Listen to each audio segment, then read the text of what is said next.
कथा है महर्षि भृगु के परम तेजस्वी पुत्र ऋषि च्यवन की। सदाबहार वन के इर्द गिर्द मंडराती हवा वृक्षों को झूमने पर मजबूर कर रही थी। लताएं आगे बढ़ने की ओर मचलती, पेड़ों से आलिंगन करती ऊंचाई की ओर जा रही थीं। वर्षा ऋतु के बीत जाने पर भी वन का वातावरण नम था। चौड़े पत्तों में नाचती नमी की बूंदें अटखेलियां कर रही थीं। बड़ी संख्या में उपस्थित वृक्षों की सघनता इतनी अधिक थी कि उस परिक्षेत्र की भूमि तक सूर्य का न्यूनतम प्रकाश भी कम ही पहुंच पाता था। अनेकानेक पशु पक्षियों और पौधों की विभिन्न प्रजातियों की जीवंत उपस्थिति में सराबोर यह वन अत्यंत मनोरम प्रतीत हो रहा था। तप हेतु वन की अनुकूल स्थिति को भांपकर महर्षि भृगु के परम तेजस्वी पुत्र ऋषि च्यवन उस वन में तप करने बैठे। तप करते करते उन्हें हजारों वर्ष व्यतीत हो गए। उनके शरीर में दीमक मिट्टी चढ़ गई। लता पत्तों ने उनके शरीर को ढक लिया। वर्षों तक तप करते और समाधि लगाए बैठे ऋषि च्यवन की आंखें चमक उठी थीं। उन्हीं दिनों राजा शर्याती अपनी रानियों और एकमात्र रूपवती पुत्री सुकन्या के साथ आखेट एवं विहार के लिए उस वन में आकर ठहरे। सुकन्या अपनी सहेलियों के साथ घूमती हुई दीमक मिट्टी एवं लता पत्तों से ढके हुए तप करते ऋषि च्यवन के निकट पहुंच गई।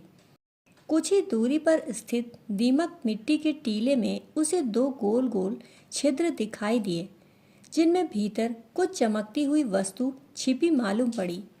वास्तव में वे ऋषि च्यवन की आंखें थीं। राजकुमारी सुकन्या ने उन चमकदार आंखों को बहुमूल्य रत्न समझा और कुतूहलवश उन्हें कांटों से कुरेद कर बाहर निकालना चाहा। कांटों के गड़ते ही उन छिद्रों से रुधिर बहने लगा। यह दृश्य देखकर राजकुमारी सुकन्या व उसकी सहेलियां भयभीत हो उठीं। किंग कर्तव्य मूढ़ सुकन्या अपनी सहेलियों समेत चुपचाप अपने शिविर को लौट आई। कुछ समय वन में बिताने के उपरांत वे सभी राजधानी लौट आए। समय बीतने के साथ ही कभी कभार सुकन्या को वह दृश्य याद हो आता और वह किसी चिंता में डूब जाती। एक रोज राजा शर्याती ने सुकन्या को उसी अवस्था में पाया तो उससे उसकी चिंता का कारण जानना चाहा। बड़े संकोच के साथ सुकन्या ने पिता को बीती सारी घटना कह सुनाई। किसी बड़ी अनहोनी के घट जाने की आशंका लिए शर्याती तत्काल ही घटना स्थल पर जा पहुंचे। घटना स्थल पर मिट्टी के ढेर के सिवा कुछ न मिला तो वे कुछ दूरी पर स्थित ऋषि च्यवन के आश्रम में पहुंचे। पुत्री सुकन्या की नादानी से घटी इस दुर्घटना का उन्हें वहां पता चला तो वे ऋषि च्यवन से क्षमा याचना करने लगे। ऋषि च्यवन ने सुकन्या से अज्ञानवश हुई उस भूल के लिए उसे क्षमा करते हुए शर्याती को भी निश्चिंत रहने को कहा। अपनी नासमझी के फलस्वरूप ऋषि च्यवन की हुई ऐसी दुर्दशा को देखकर स्वयं राजकुमारी सुकन्या भी लज्जित थीं। उनकी ऐसी दशा ने उसे भीतर से झकझोर कर रख दिया था। कुछ सोच विचार कर शर्याती ने ऋषि च्यवन के समक्ष राजकुमारी सुकन्या का विवाह प्रस्ताव रखते हुए कहा, यह आपकी आंख बनकर आपका आजीवन सहयोग करेगी। यह सुनकर पहले पहल तो ऋषि च्यवन ने मना किया, किंतु शर्याती के अत्यधिक अनुरोध को उन्होंने स्वीकार कर लिया। पिता की आज्ञा को सुकन्या ने भी सहर्ष स्वीकार कर ऋषि च्यवन के साथ विधिवत विवाह कर लिया। पहले पहल तो उसने इसे प्रायश्चित मानकर ऋषि च्यवन का गृहस्थी में साथ दिया, परंतु बाद में वह बंधन भी कर्तव्य में बदल गया। पतिव्रता सुकन्या को पति ऋषि च्यवन की सेवा करते अनेकों वर्ष बीत गए। उनका वह संबंध इतना प्रतिष्ठित हुआ कि आयुर्वेद के आदि आचार्य अश्विनी कुमार उनकी मदद हेतु एक दिन उनके आश्रम जा पहुंचे।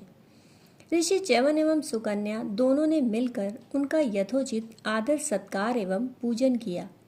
आतिथ्य से प्रसन्न हो अश्विनी कुमार सुकन्या से बोले, कल्याणी हम देवताओं के वैद्य हैं, तुम्हारी सेवा से अति प्रसन्न होकर हम तुम्हारे पति की आंखों में पुनः दीप्ति प्रदान कर उन्हें यौवन भी प्रदान करना चाहते हैं।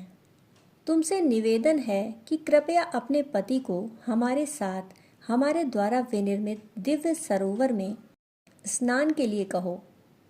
यह सुनकर सुकन्या के आनंद का ठिकाना न रहा, किंतु वहां उपस्थित पति परमेश्वर ऋषि च्यवन के निकट खड़ी अपनी शिष्टता को कायम रखकर सुकन्या मौन अवस्था में ही बनी रही।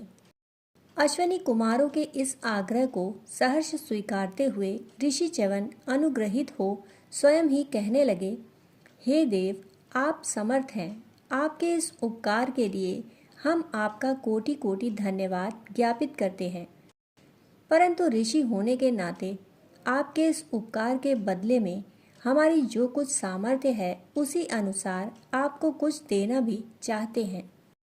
अपनी बात आगे बढ़ाते हुए ऋषि च्यवन ने कहा, अभी तक आपको यज्ञ में भाग नहीं मिलता है, किंतु अब से हम आपको यज्ञ में भाग दिलवाएंगे।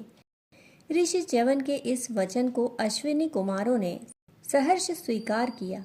वह अपने कहे अनुसार वे उन्हें साथ लेकर स्वनिर्मित दिव्य सरोवर में ले गए। वह उन्हें विधिवत स्नान करवाया।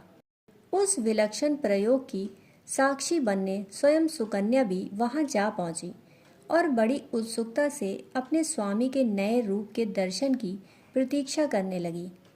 सरोवर से डुबकी लगाकर बाहर निकलते ही ऋषि च्यवन की आंखें ठीक हो गईं और वे युवक बन गए। उनका रूप, रंग, आकृति आदि बिल्कुल अश्विनी कुमारों जैसे हो गए। अब बारी थी सुकन्या के पतिव्रत धर्म के परीक्षण की, जिस हेतु अश्विनी कुमारों ने सुकन्या से कहा, देवी, तुम हम में से अपने पति को पहचान कर अपने आश्रम ले जाओ।